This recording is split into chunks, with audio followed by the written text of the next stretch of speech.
respect to the senators on the other side of the Capitol, they're going to have to explain themselves. But the overwhelming majority of Senate Democrats continue to remain in the arena fighting to fix our broken healthcare system and address the Republican healthcare crisis.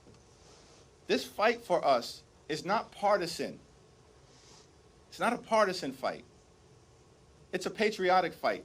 We're waging this fight on behalf of the American people. The 5 states that are most impacted by a failure to extend the Affordable Care Act tax credits are West Virginia. Okay, so picture this. You're watching C-SPAN, maybe you've got the news on in the background, and suddenly the Capitol is absolute chaos. Lawmakers are on the floor making emergency declarations, protesters are flooding the steps, Republican leadership is fracturing in real time on live television. And at the center of it all, more than 120 members of Congress, including former MAGA loyalists, are standing up and demanding one thing: arrest Donald Trump. Now, not next week, not after more hearings, now. And you're sitting there thinking, wait, is this actually happening? Is Congress really demanding the arrest of a sitting president? Yeah, it is. And it's not just Democrats, it's Republicans too. The MAGA coalition that seemed unstoppable just months ago is collapsing, right there on the Capitol floor. But before we go any further, real quick, let's be honest, you can't really trust headlines anymore. That's why we built Pump Politics to bring you real stories, real context, and no corporate spin. If you want to stay ahead of the headlines, join our free newsletter. We'll send the news straight to your inbox every day. Just click the link in the description to join. And if you just want to support what we're doing, join us, be part of the community that actually cares about the truth. All right, let's get back to the video. Wyoming, Alaska, Mississippi, and Tennessee. 45% of the people, of the Americans, who are going to lose health care or be at risk of losing health care if they don't, on the other side of the aisle, extend the Affordable Care Act tax credits, 45% of them are registered Republicans. 35% registered Democrats, and 20% unaffiliated or independent. This is not a partisan fight for us. It's a patriotic fight. This is November 2025, and everything is coming to a head at once. The Supreme Court already stripped away Trump's immunity shield. Special counsel investigations have exposed new evidence of criminal obstruction. Former Trump allies are cooperating and handing over documents that show direct attempts to defy federal court orders and tamper with evidence. And now Congress has had enough. Emergency resolutions are being introduced in both the House and Senate. Formal letters are being sent to the Justice Department, and the message is crystal clear. If you don't act, if you don't enforce the law, if you don't hold this man accountable, then we will hold you in contempt. We will cut your funding. We will block your appointments. This is not a request. This is a demand. Can you believe this? After years of political gridlock, after years of Republicans circling the wagons around Trump no matter what, we're watching that unity shatter in real time. Moderates are breaking away. Former MAGA stalwarts are standing up and saying enough is enough. The constitutional crisis is here, and if we don't act now, if we don't uphold the rule of law right now, then we're giving a green light to every future president to do whatever they want without consequences. That's what's at stake. That's why this moment is so explosive, because it's not just about Trump anymore. It's about whether our entire system of government can function, whether Congress has any real power, whether laws actually mean anything when it comes to the most powerful person in the country. Let's talk about what's happening inside the Capitol right now. Emergency sessions. Lawmakers who normally can't agree on anything are suddenly united in demanding action. The testimony from cooperating witnesses has been damning. We're talking about evidence of Trump directly ordering aides to defy court orders, evidence of document destruction, evidence of witness tampering, the kind of stuff that in any normal circumstance would lead to immediate arrest. But this isn't a normal circumstance. This is a president. And that's why Congress is stepping up and saying the normal rules aren't working here. The Justice Department is hesitating. The system is failing. So we're going to force the issue. And the scenes outside the Capitol, absolute chaos. Protesters on both sides, MAGA supporters who can't believe their movement is falling apart, anti-Trump activists demanding accountability. The whole area is a powder keg. And inside, you've got Republican leadership trying to figure out how to navigate this without destroying their party, because that's what's happening. The Republican Party is splitting right down the middle. You've got the diehard Trump loyalists who will never abandon him no matter what. And you've got the moderates, the institutionalists, the ones who are looking at the evidence and saying, we can't defend this anymore. We have to put country over party. We have to uphold the law.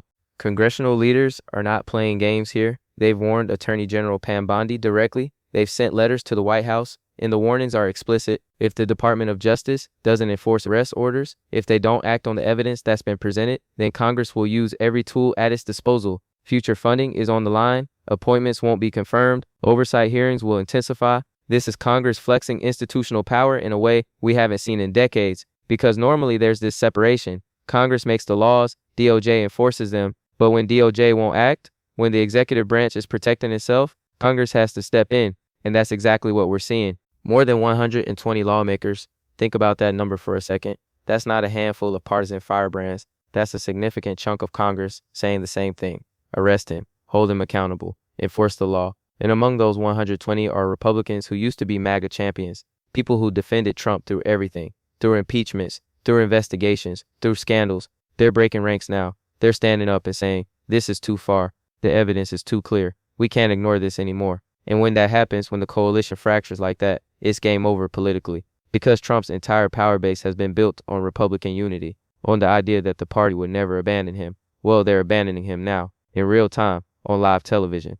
The phrase being used is constitutional crisis. And that's not hyperbole. When a president defies court orders, when evidence of obstruction and tampering is presented, when the Justice Department won't act because the subject is the president himself, that's a crisis. The system is designed with checks and balances. But what happens when one branch won't check another? What happens when the executive protects itself and the judiciary can't enforce its own orders? That's when Congress has to step in. That's when lawmakers have to use their constitutional authority to force accountability. And that's exactly what we're witnessing right now. This is the story, not just another political fight, not just another Trump controversy. This is Congress demanding the arrest of a sitting president. This is the MAGA movement collapsing under the weight of evidence and legal pressure. This is the Republican Party fracturing in ways that might be permanent. This is a constitutional showdown between branches of government over whether anyone, even the president, can be held accountable under the law.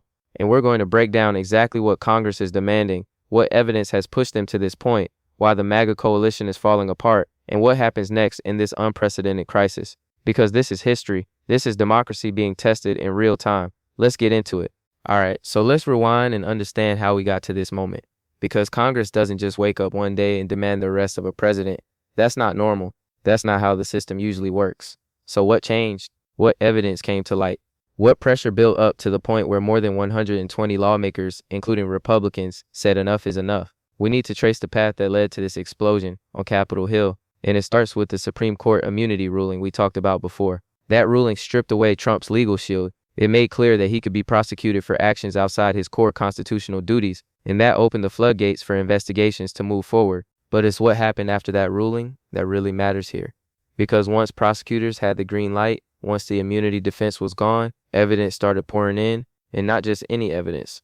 We're talking about testimony from former Trump aides who cut cooperation deals, documents that were handed over, showing direct orders to defy court rulings, communications about destroying evidence, plans to tamper with witnesses, the kind of stuff that would get any regular person arrested immediately. And Congress got access to a lot of this evidence through their own oversight investigations.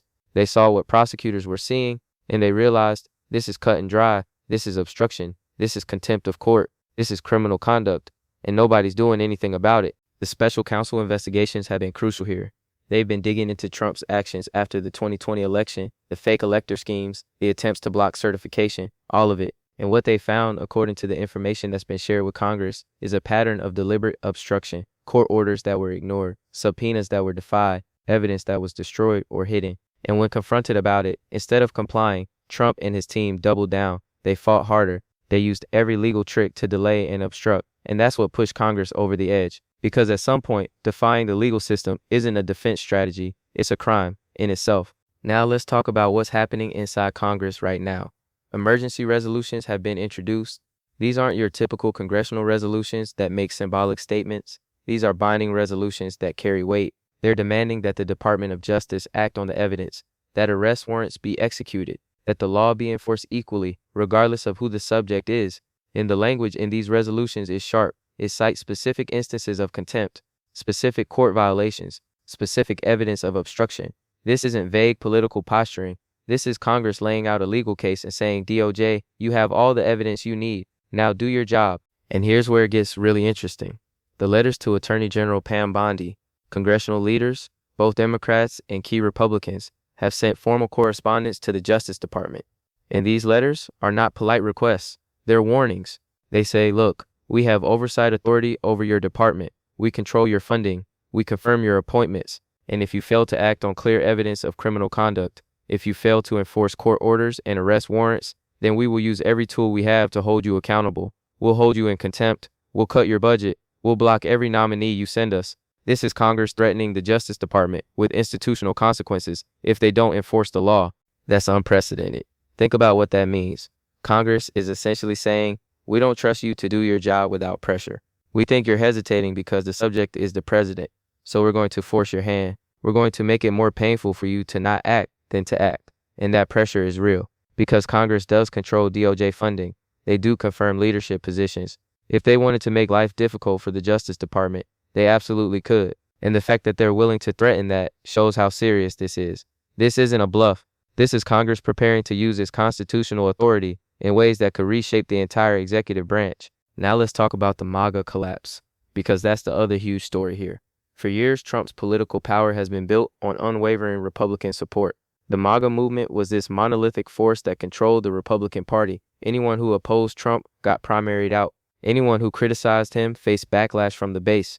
The unity seemed unbreakable, but it's breaking now, and it's breaking fast. More than 120 lawmakers demanding Trump's arrest includes Republicans, former MAGA champions, people who built their careers on Trump loyalty, and they're standing up now and saying we can't defend this anymore.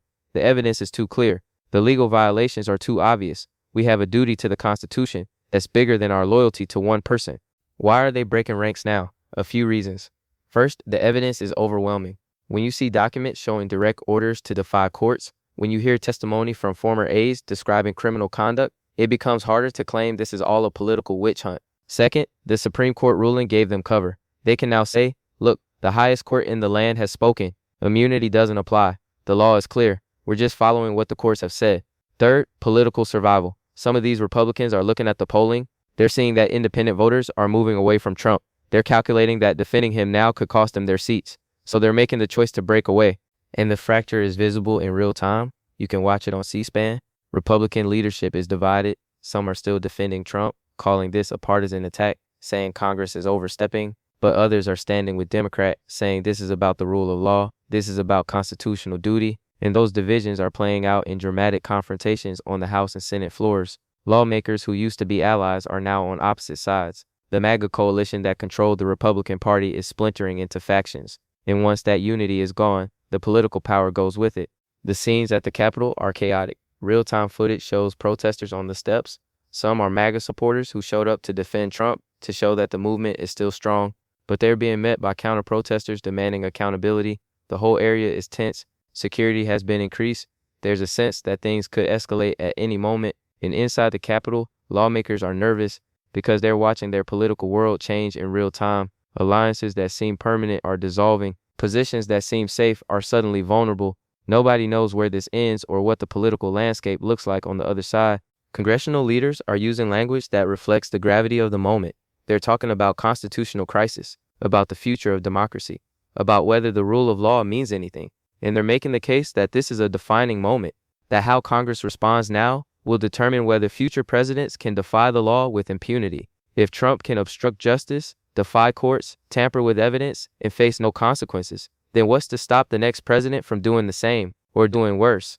The precedent being set right now matters for decades to come. And that's why even Republicans who are politically aligned with Trump on policy are breaking with him on this, because they recognize that protecting presidential lawlessness is more dangerous than any short-term political cost. The bipartisan nature of these demands is crucial, because if it was just Democrats calling for Trump's arrest, it could be dismissed as partisan politics. But when Republicans join in, when former Trump allies say he needs to be held accountable, that changes the calculation. It makes it harder to claim this is political persecution. It makes the case that this is about law and evidence, not politics. And that bipartisan coalition is what gives Congress real leverage over the Justice Department. Because DOJ can't ignore demands from both parties. It can't write it off as one side trying to take down the other. This is institutional pressure from the legislative branch, demanding that the executive branch enforce its own laws. We're also seeing warnings about what happens if DOJ doesn't act. Lawmakers are being explicit. They're saying, if you fail to enforce arrest warrants, if you let the president defy the courts with no consequences, then we will view that as complicity. We will treat that as obstruction by the Justice Department itself. and we will respond accordingly. Government shutdowns have been hinted at, budget cuts have been threatened, impeachment of DOJ officials has been mentioned. Congress is preparing to use every tool in its arsenal if the executive branch won't police itself. And that's a dramatic escalation in institutional conflict. This is Congress saying, we will force accountability, even if we have to break the normal functioning of government to do it. So where does this leave us? Congress is demanding immediate action. The evidence of obstruction and court violations is public. Former Trump aides are cooperating and providing testimony. The MAGA coalition is fracturing as Republicans break ranks. The Justice Department is under intense pressure from both parties to enforce the law, and the whole situation is playing out in real time on Capitol Hill with protests, emergency sessions, and dramatic political realignments. This is the constitutional crisis that legal experts have been warning about. This is what happens when one branch of government defies the others and the system has to respond, and we're watching it unfold live. Okay, let's break this down into clear points because this situation is complex and the implications are massive. We need to understand what Congress is actually demanding, why this matters, and what could happen next. Point 1. Congress is using its institutional power in unprecedented ways. More than 120 lawmakers demanding Trump's arrest isn't just noise, it's Congress asserting its constitutional authority to check the executive branch. They're introducing binding resolutions, they're sending formal letters to the Attorney General, they're threatening to hold DOJ officials in contempt if arrest orders aren't enforced. This is the legislative branch saying, we have oversight over you, we control your funding, we confirm your leadership, and if you won't enforce the law, we will make you. That's a level of institutional pressure we rarely see, and it's bipartisan, which makes it even more powerful. When both parties unite in demanding accountability, that's not politics as usual. That's a genuine constitutional response to executive overreach. Point 2. The evidence has reached a breaking point. The reason Congress is acting now is because the evidence is overwhelming and public. Testimony from cooperating former Trump aides has exposed direct attempts to defy federal court orders. Documents show plans to destroy evidence and tamper with witnesses. This isn't speculation or partisan accusation. This is documented criminal conduct that will get any other person arrested immediately, and Congress has seen this evidence through their oversight investigations. They know what prosecutors know, and they're saying, this is clear-cut obstruction of justice, this is contempt of court, the law is being violated openly, and if the Justice Department won't act on this evidence, then the entire legal system is compromised. That's why the language from lawmakers is so urgent. They're not exaggerating, they genuinely believe we're in a constitutional crisis where the rule of law is at stake. Point 3. The MAGA coalition is collapsing. For years, Trump's political power came from unbreakable Republican unity. The MAGA movement controlled the party, dissent was crushed, loyalty was absolute. But that's over now. We're watching the coalition fracture in real time. Former MAGA stalwarts are breaking ranks and joining Democrats in demanding accountability. Moderates are choosing country over party. The political calculation has shifted because the evidence is too damning and the legal situation is too clear. Republicans are looking at their political futures and deciding that defending Trump now is more dangerous than opposing him. And once that unity breaks, the whole power structure collapses. Trump's influence over the party depends on Republicans being afraid to cross him, but they're not afraid anymore. They're standing up, and that changes everything politically. Point 4. This is a test of whether our system can hold powerful people accountable. At its core, this moment is about whether the United States is a nation of laws or a nation where the powerful are above the law. If a president can defy court orders, obstruct justice, tamper with evidence, and face no consequences, then we don't really have a functional legal system. We have a system where rules apply to regular people, but not to the president, and that's antithetical to democracy. That's why Congress is treating this as a defining moment, because how the system responds now sets the precedent for every future presidency. If Trump gets away with this, future presidents will know they can do the same or worse. But if he's held accountable, if arrest orders are enforced and the law is applied equally, then the system proves it can function even in the hardest cases. So what happens next? Let's think through the scenarios. The Justice Department faces immense pressure to act. They have the evidence. They have congressional demands from both parties. They have public attention focused on this moment. If they execute arrest warrants, if they move forward with enforcement, that triggers a whole new crisis. A sitting president being arrested would be unprecedented. It would cause political chaos. Markets might react. International allies would be watching. The whole world would be focused on what happens next. But if DOJ enforces the law, they're following the evidence and the court orders. They're doing their job. If the Justice Department doesn't act, Congress has promised consequences. We're talking about contempt charges against DOJ officials, budget cuts that cripple the department's operations, blocked appointments that leave leadership positions empty, potentially even government shutdowns if Congress decides to use funding as leverage.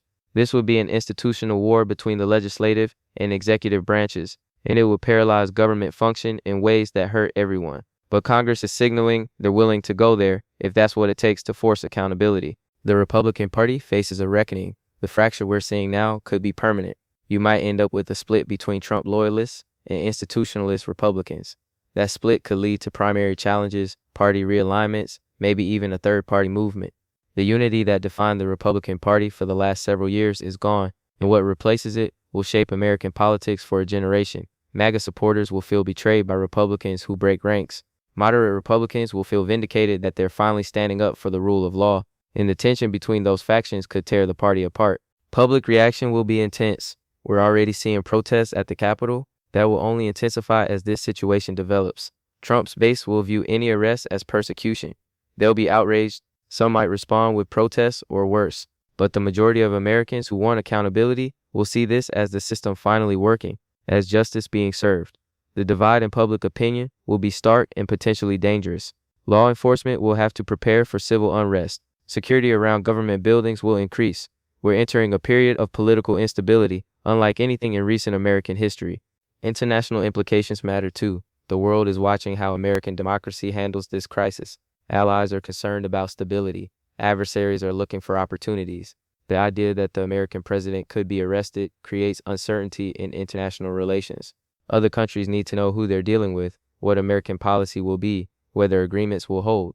This crisis has ripple effects far beyond domestic politics, and the Supreme Court precedent from the immunity ruling combines with congressional action here to create a new framework for presidential accountability. Future presidents will operate knowing that immunity is limited, that Congress can demand enforcement of laws, that cooperation from former aides can expose criminal conduct. That framework changes the presidency itself. It reinforces checks and balances. It makes clear that no one is above the law, and that's historic. Look, we need to be honest about what we're watching. This is democracy under stress. This is the system being tested in ways it hasn't been tested before. And the outcome matters for whether American democracy can survive as a functional system of laws and institutions.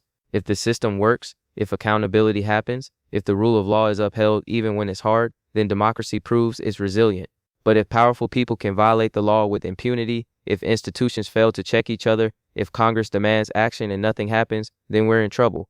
Then the system is broken in ways that might not be fixable. So is this the moment everything changes? The moment accountability finally happens? Maybe. We're watching it unfold in real time. Congress has drawn a line. They've made demands. They've threatened consequences. The evidence is public. The pressure is intense. And the next move determines whether this is a historic moment of accountability or a historic failure of democratic institutions. Either way, we're living through something that will be studied for generations.